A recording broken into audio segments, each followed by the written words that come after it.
আসবো সৌমিকের কাছে, কিন্তু তারপরও সৌমিক এবং দেবমাল্যম দুজনের কাছেই আসছে এক এক করে। তারপর আমরা দেখছি যে সোশ্যাল মিডিয়ায় একটা শ্রেণী তারা নিরন্তর কিছু বিদ্বেষমূলক কমেন্ট বা এগুলো নিয়ে কিছু ব্যঙ্গ বিদ্রুপ এগুলো জারি রেখেছেন। আমার বক্তব্য হচ্ছে এই ধরনের ব্যঙ্গ বিদ্রুপ কি অন্য কোনো ক্ষেত্রে যদি মন্দির না হয় মসজিদ তৈরি হতো একই রকম ভাবে জারি থাকতো? এবং দ্বিতীয় প্রশ্ন, যে যেভাবে কোথাও এই বিষয়টাকে দেখানো হচ্ছে, অর্থাৎ যেন মনে হচ্ছে এই আবেগটা একটা নির্দিষ্ট শ্রেণীর আবেগ, এর সঙ্গে বাকি কারোর কোনো সম্পর্ক নেই। যদি সম্পর্ক নাও থাকে, তার প্রতি অসম্মান জ্ঞাপন, এইটা কি আমাদের দেশের সংবিধানের পারমিশন দিচ্ছে? আমি জানি না। আমি আসবো শুরুতে সৌমিকের কাছে, তারপর দেবমাল্যর কাছে। সৌমিক। স্বর্ণালিদি, এটা আমাদের বাংলার একটা পরম্পরা হয়ে গেছে। আমাদের বাংলাতে দেখা গেছে যিনি কিনা সংবিধানকে সাক্ষী রেখে শপথবাক্য পাঠ করেছেন, তিনি সরাসরি বলছেন একটা সম্প্রদায় সম্পর্কে যে এই গরুটা দুধ দেয় তার লাথি খেতে হয়। আপনি দেখেছেন এর আগে যিনি বারবার একটা সভা ডেকেছেন তার ইসলামী ভাই বোনেদের নিয়ে কলকাতার বুকে, তাকে এই মুখ্যমন্ত্রী তার মন্ত্রিসভার সদস্য করে দিয়েছেন। আর অন্যদিকে যখন গীতা পাঠের আসর হয় তখন সেটা হয়ে যায় ওনার কাছে সাম্প্রদায়িক। আসলে বিষয়টা হচ্ছে এই আমাদের বাংলায় যে জিনিসটা চলছে, মুখ্যমন্ত্রী উনি রাজধর্ম পালন করছেন না। মুখ্যমন্ত্রীর মূল ধর্ম হওয়া উচিত রাজধর্ম, অর্থাৎ স্বধর্মে স্থিতি, পরধর্মে সম্প্রীতি। আর বাকি আপনি যে প্রশ্নটা করলেন তার প্রথমেই একটা কথা আমার মনে আসছে। সৈয়দ মুস্তাফা আলী তার ঐতিহ্য প্রবন্ধে লিখেছিলেন, বেদ উপনিষদের ঐতিহ্য না থাকলে রবীন্দ্রনাথ ঠাকুরের নোবেল পাওয়া হতো না, আর শ্রীরামকৃষ্ণের ধ্যানৈশ্বর্য না থাকলে বিবেকানন্দ হতো না। অর্থাৎ ভারতবর্ষের মূল আবেগ ঐতিহ্যই হচ্ছে এই আধ্যাত্মিকতা। কিন্তু এই যুগের অবক্ষয় কিন্তু আজকে থেকে না। আপনি শ্রীরামচন্দ্রের সময়কালে দেখুন, শ্রীরামচন্দ্রের যুদ্ধকালে তখন বহু মানুষ তারা সাথে আসেনি, এসেছিল কারা? বানর সেনা। আর আজকেও দেখছেন আজকে বহু মানুষ তারা কিন্তু সোশ্যাল নেটওয়ার্কিং সাইটে বানরের বাদরামো দেখিয়ে যাচ্ছে। আসলে বিষয়টা পরিষ্কার আছে, আমাদের মূল ধর্ম যেটা, আমাদের সরকার যদি তার রাজধর্ম পালন করত, সংবিধান নিয়ে এরা কথা বলে, মাথায় রাখতে হবে সংবিধানের প্রথম যে পৃষ্ঠাটা নন্দলাল বসুর আঁকা শ্রীরামচন্দ্রের ছবি দিয়ে আমাদের সংবিধান শুরু হয়েছে। তো সুতরাং ধর্ম নিরপেক্ষতা আর কোনো ভোট ব্যাংকের রাজনীতির জন্য কোনো একটা স্পেশাল সম্প্রদায়ের প্রতি তুষ্টিকরণের রাজনীতি, এটা বাংলায় বরাবর হচ্ছে। এই রাজনীতির থেকে আমাদের বেরিয়ে আসা দরকার।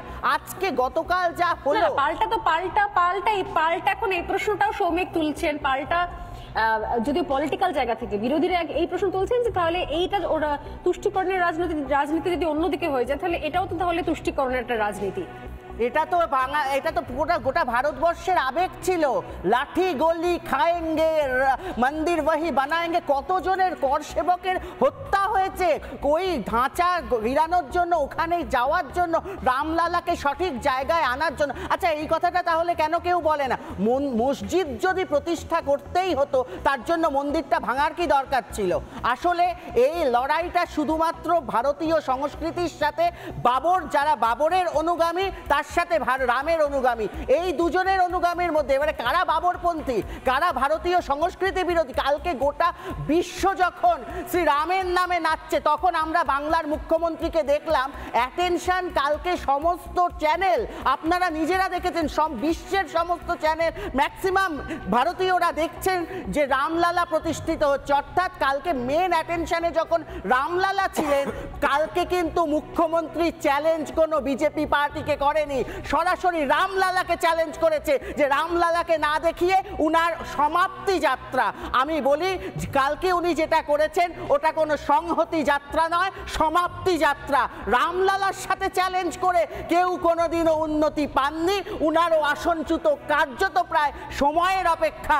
কালকে উনি রামলালাকে যাতে ওই সময় ওই পুরো অ্যাটেনশনটা মিডিয়া উনার উপরে নেওয়া হয়, উনি রামলালাকে চ্যালেঞ্জ করেছেন কালকে। উনার সমাপ্তি এখন কার্যত প্রায় সময়ের অপেক্ষা। আপনাদের আপনাদের আপনাদের না না না না না সৌমিক, এটা অবশ্য আপনাদের ন্যারেটিভ, কিন্তু ওনার যে মিছিলের কথা বলছে সেটা অন্য সময় ছিল, সেটা বিকেল বেলা ছিল। কালকে গোটা দিনটাই রামের নামে ছিল, কালকে গোটা দিনটা ছিল রামের নামে। গোটা বিশ্বের মানুষ কালকে রাম নাম করেছেন, রামলালা 500 বছরের প্রতীক্ষা।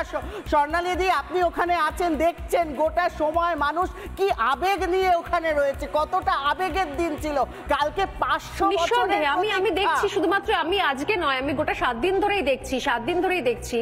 আমি সৌমিক আসবো, আমার পাল্টা প্রশ্ন রয়েছে, কিন্তু আমি দেবমালার কাছে আসছি, যেটা নিয়ে আমি শুরু করেছিলাম, যে এই একটা শ্রেণী, আমি যদি বলি কি ধর্মনিরপেক্ষ বা অন্যের ধর্মীয় আবেগ, ধর্মীয় ভাবাবেগ, এই জায়গাগুলোর যদি আমি জায়গা বলে থাকি, তাহলে এই একটা শ্রেণী যারা আমি দেখেছি যে দেশের শত্রু, দেশের চোখে যারা সন্ত্রাসবাদী, তারা এই পার্টিকুলার একটা শ্রেণীর চোখে তারা হিরো হয়ে যান। আমি দেখছি যখন রাম মন্দির নিয়ে যে আবেগ, যে এতদিনের গণ আন্দোলন, এত রক্তক্ষয়ী সংগ্রাম, সেইটাকে নিয়েও তারা সোশ্যাল মিডিয়ায় ব্যঙ্গ বিদ্রুপ করছেন। কিছুদিন আগে আমাদের আরেকজন অতিথি, তিনি মাঝে মধ্যে আসেন, তিনি বলছিলেন যে তার ফেসবুকে নাকি বেশ এমন কয়েকজনের পোস্ট তিনি দেখছেন যে তারা লিখছে যে জয় শ্রীরাম বললে বা রাম মন্দির নিয়ে কিছু লিখলে কিন্তু আর বন্ধু রাখা যাবে না, আনফ্রেন্ড করে দেওয়া হবে। মানে এই ধরনের একটা হাস্যকর ব্যাপার। আমার বক্তব্য হচ্ছে এই সাইকোলজিটার কারণটা কি? এই ধরনের গোটা বিশ্ব এক পথে চলছে। পশ্চিমবঙ্গের কিছু মুষ্টিমেয় মানুষ যারা নিজেদেরকে প্রগতিশীল বলে দাবি করে এসছে এতদিন পর্যন্ত, এবং তাদের চোখে হয়তো হামাস একটা দারুণ যুদ্ধ করেছে, সংগ্রাম করছে, আন্দোলন করছে, সেই অদ্ভুত রকম ভাবে বেশ কিছু মানুষের সোশ্যাল মিডিয়ায় পোস্ট কিছু ভাইরাল হচ্ছে, যা ইতিমধ্যেই অনেকের সমালোচনা করছেন এবং অনেকের চোখেও পড়েছে। দেবমাল্য, প্রথমত আমি যেহেতু একজন সোশ্যাল মিডিয়া ক্রিয়েটার, তো আমি সেই পার্সপেক্টিভ থেকে বলছি যে সোশ্যাল মিডিয়াতে এমন একটা পরিস্থিতি হয়ে গিয়েছে যে আমি কোনো কিছু না জেনে, কোনো পার্সপেক্টিভ না জেনে, কোনো আবেগ না বুঝে একটা কিছু বলে ফেলছি, তো আমি বিশাল বড় কুল হয়ে যাচ্ছে, যেটা আমাদের সোপাল্ট এখন মডার্ন ল্যাঙ্গুয়েজে বলি। প্রথম কথা, আমি এটা নিয়ে কালকেও সরব হয়েছি আমার নিজের সোশ্যাল মিডিয়া চ্যানেলে, যে এই জিনিসগুলো হচ্ছে, আমরা কালকে সকাল থেকে দেখছিলাম যে না, এই তো আজকে কিছু অশিক্ষিতকে পেয়েছি, কিছু বানর সেনাকে পেয়েছি যাদেরকে আনফ্রেন্ড করব। আমার কথা হলো, এই জিনিসগুলো তারাই বলে যারা ভারতীয় সংস্কৃতি সম্বন্ধে একদম অবগত নয়। প্রথম কথা, আধ্যাত্মিকতা, বেদান্ত, উপনিষদ কোনো কিছু সম্বন্ধে এর অবগত নয়। থাকলে তারা বুঝতে পারতো যে ভারতবর্ষে যতজন বড় বড় মানুষ তৈরি হয়েছে তারা সামহাও আধ্যাত্মিকতার সঙ্গে কানেক্টেড ছিলেন। এবং তার থেকে বড় কথা হলো রাম মন্দির। আমরা রাম মন্দিরকে একটা শুধুমাত্র পলিটিক্যাল জায়গায় রাখছি কেন? তার মানে আমার মাইন্ডসেটটা, ওই যে একটা কথা আছে না, শকুনের নজর ভাগাড়ের দিকে, তো এখানে সেই জিনিসটাই উঠে আসে যে আমি যখন জিনিসটাকে শুধুমাত্র পলিটিক্যালি দেখছি, তার মানে জিনিসটা আমি গুরুত্ব কমিয়ে দিচ্ছি।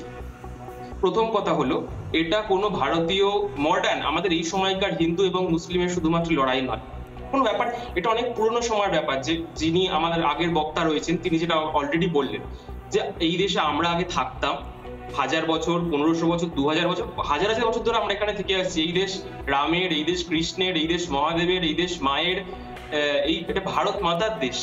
এই দেশে বাইরের থেকে লোকজন এসে অ্যাটাক করে, আক্রমণ করে তারা আমাদের জায়গাটাকে হরণ করেছিল। 500 বছর ধরে রামের সেই জায়গাটাকে হরণ করে রেখেছিল। সেই যে বাবর, তিনি যখন ভারতবর্ষে এসেছেন, তার যদি আমরা হিস্ট্রি পড়ে দেখি, সেই সময় তিনি ভারতীয়দের উপর কত বেশি অত্যাচার করেছেন, কত মানুষ মারা গিয়েছেন, কত তার যেটা আমরা এখন সময় বলি রেপ কেস যেগুলো হয়, যে প্রচন্ড রকম ভাবে মহিলাদের উপর অত্যাচার করা হয়েছে, কত আমাদের পূর্বপুরুষদের চোখের সামনে কত মন্দির ভাঙা হয়েছে, কত মূর্তি ভাঙা হয়েছে, কত পুঁথিপত্র জ্বালিয়ে দেওয়া হয়েছে। তখন তাহলে এই সমস্ত লোকজন কোথায় ছিল? তখন এদের ভাবাবেগে আঘাত লাগেনি? কালকে বামফ্রন্টের এসএফআইয়ের একজন তরুণ নেত্রী ঐশী ঘোষ দেখলাম লিখেছে ফেসবুক পোস্টে বাবরি মসজিদের ছবি দিয়ে, নেভার ফরগিভ, নেভার ফরগট। তাহলে এরা তখন কোথায় ছিল যখন 500 বছর 600 বছর আগে আমাদের দেশের ঐতিহ্যকে ভাঙা হচ্ছিল? এরা তখন কোথায় ছিলেন? এই প্রশ্নটা আমি বারবার করতে চাই।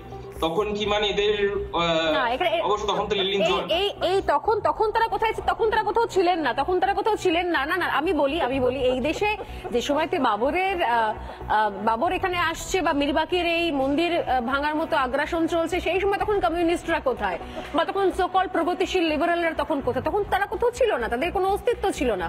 এটা একটা দীর্ঘ আন্দোলন হয়েছে এবং তারপর স্বাধীন ভারতের, ইনফ্যাক্ট দেশ স্বাধীন না হলে আমাদের দেশের সংবিধান সবাইকে সবকিছু বলার এবং লেখার পারমিশন না দিলে, আমি জানি যে বাংলাদেশ জানি, আমি আরো অনেক দেশের নাম জানি যেখানে এই ধরনের পোস্ট করলে তার এগেনস্টে স্টেপ নেওয়া হয়। এমনকি